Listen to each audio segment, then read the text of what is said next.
Assalamu alaikum students, welcome to online class for grade 4. Students, I hope all of you are fine and safe. This online classes is being conducted to deliver the lecture according to your relevant syllabus.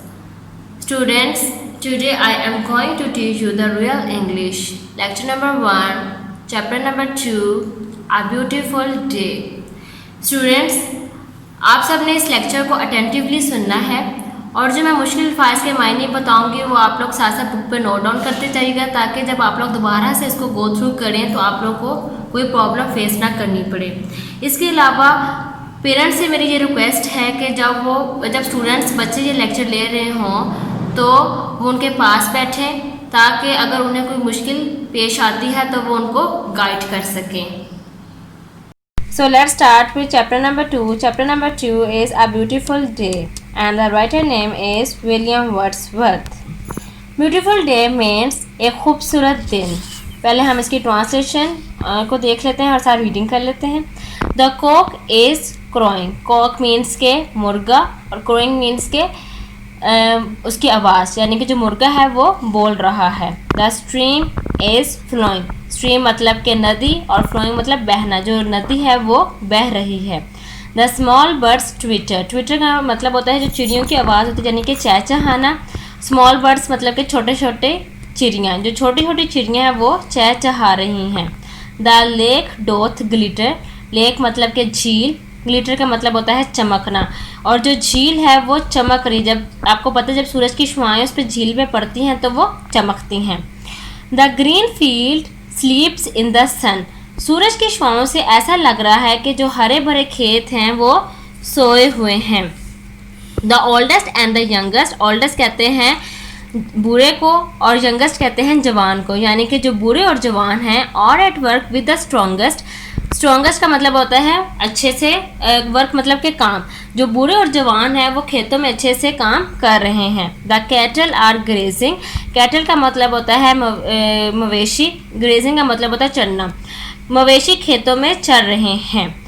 Their heads never raising, head का मतलब होता है sir, never का मतलब होता है कभी नहीं, रेजिंग मतलब उठना, उनका जो सर है वो ऊपर की तरफ नहीं उठ रहा है। There are 40 feedings like one, अच्छा इस पोएम में जो 40 फीडिंग्स का जो मतलब यूज़ किया गया वो इस सेंस में यूज़ किया गया कि जो जानवर हैं वो दूर से एक जैसे लग रहे हैं, यानी कि ऐसा लग रहा है कि कोई बहुत सारे जानवर हैं जो कि घास चर रहे हैं। लाइक एन आर्मी डिफीटेड, ऐसा लग रहा है कि जैसे आर्मी की झुंड है यानी बहुत सारे मवेशी हैं। And the snow hath retreated, retreated का मतलब होता है पीछे हटना, यानी कि जो बर्फ़ है वो या तो ख़त्म हो चुकी है या पिघल गया, हम इसको पीछे ये भी कह सकते हैं कि वो पीछे हट चुकी है। एंड नाउ डोथ फेरिल, इस पॉइंट में जो फेरिल का जो वर्ड यूज़ किया गया वो इस सेंस में यूज़ किया गया चरवाहा के सेंस में, तो जो चरवाहा है वो मवेशियों को चरा रहा है। On the top of the bare hill, bare का मतलब होता है खुले, यानी कि खुले पहाड़ियों पर जहाँ बर्फ़ ख़त्म हो चुकी है। The plough boy, plough boy कहते हैं जी किसान को। इस वूपिंग एनन एनन, वूपिंग होता है खुशी, जो किसान है वो खुशी से एनन एनन कर रहा है। There is joy in the mountains, यानी कि माउंटेन्स कहते हैं पहाड़ को, यानी कि जो पहाड़ियों पे खुशियाँ हैं, जॉय मतलब कि खुशियाँ, पहाड़ों पे खुशियाँ हैं। There is life in the fountains, fountains कहते हैं फव्वारों को, फव्वारों में ज़िंदगी है। Small clouds are sailing, sailing का मतलब होता है तैरना, स्मॉल का यानी कि जो छोटे छोटे बादल हैं वो तैर रहे हैं। ब्लू स्काई प्रिवेलिंग, प्रिवेलिंग का मतलब होता है बहुत ज़ोर लगा के, नीले आसमान पर बहुत ज़ोर लगा के छोटे छोटे बादल तैर रहे हैं। The rain is over and gone, बारिश थम चुकी है, मतलब कि ख़त्म हो चुकी है और जा चुकी है। Beautiful Day is a nature-centric poem which tries to bring out the beauty of changing seasons, describes the beautiful scenic view that brings out the emotions of calm and peace. इस पोएम में एक beautiful day के बारे में बताया गया है कि यानी कि जब इस कोई पोएम को पढ़ना शुरू करेगा तो उसके माइंड में एक खूबसूरत कुदरती व्यू का नज़ारा जो है वो सामने आता है, जो कि उसके लिए पुरसकून और अमन के जज्बात को सामने लाता है। हम देखते हैं कि फितरत और इंसान मुस्बत तब्दीली के साथ ढल जाते हैं। फितरत बाज़ औक़ात अमन के मुतरादिफ इस्तेमाल होती है। इस पोएम में पोइट ने कुदरत के मुख्तलिफ पहलुओं पर जोर देते हुए तफसीलन एक तस्वीर खींच ली है जिससे जज्बात और एहसासात की सदाकत में इजाफ़ा होता है। अब हम इस चैप्टर के words meaning, word sentences and question answers करेंगे। वो बच्चों आप लोगों ने नोटबुक्स पर नोट डाउन करने हैं और उसको याद करना है। स्टूडेंट्स, ये वाला काम आपने अपनी कॉपीज़ पे neat and clean note down करना है। वर्ड्स मीनिंग सबसे पहले आप लोगों ने नोट डाउन करने हैं। पहला वर्ड है ट्विटर, इसका मीनिंग है बर्ड्स चिरपिंग। अब मैं इसका उर्दू में आपको मीनिंग बताती हूँ, परिंदे का चहचहाना। Number 2 is glitter, meaning is sparkle यानी कि चमक। Third one is grazing, meaning is eating grass यानी कि चढ़ना। नंबर 4 इज रिट्रीटेड, इसका मतलब होता है पीछे हटाना और इंग्लिश में मीनिंग होगा moved away. Number 5 is whooping यानी कि खुशी का इजहार और इसका इंग्लिश मीनिंग होगा एक्सप्रेसिंग जॉय। फेयरिल मीनिंग है रेयर और उर्दू में इसका मतलब होता है नायाब। इसके बाद आप लोगों ने मिसिंग लेटर्स करने हैं। मिसिंग लेटर्स क्या होते हैं कि वर्ड दिया गया होता है और उसमें एक वर्ड मिस होता है, तो आपने उसको उस ब्लैंक में वो वर्ड लिखना होता है। पहला है डिफीटेड, जिसमें से ए मिस था और उसमें आप लोगों ने उस ब्लैंक में ए लगा देना है। Number 2 is whooping, 3 is retreated, 4th one is prevailing and 5 is mountains. Next अब आप लोगों ने वर्ड सेंटेंसेस करने हैं। सबसे पहला हमारा वर्ड पहला है जी ग्रेजिंग। ग्रेजिंग का मतलब होता है चढ़ना। The kettles were grazing in the field, यानी कि जो मवेशी थे वो खेतों में चढ़ रहे थे। Number 2 is glitter. ग्लिटर का मतलब होता है चमक। All that glitter is not gold, हर चमकती चीज़ सोना नहीं होती। Third one is fountains. There is a beautiful fountain in the park, मतलब कि पार्क में एक बहुत खूबसूरत फवारा है। Fourth one is prevailing, the clouds were prevailing in the sky, बादल आसमान पर छाए हुए थे। अब नेक्स्ट पेज से आप लोगों ने क्वेश्चन आंसर्स करने हैं। फर्स्ट क्वेश्चन हमारा है who are the people working, the olders and the youngest are at work with the strongest, बूढ़े और जवान अच्छे से काम कर रहे हैं खेतों में। नेक्स्ट क्वेश्चन है question number 2, what does this line mean, there are 40 feeding like one. इसका आंसर है the cattles are feeding together in a group so that they look like one animal. जो मवेशी हैं एक ग्रुप की शक्ल में खा रहे हैं और वो एक जैसे जानवर दिख रहे हैं या दिखते हैं।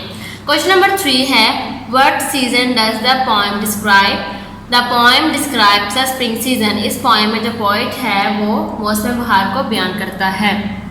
स्टूडेंट्स, अब हम इस चैप्टर का बुक वर्क करेंगे।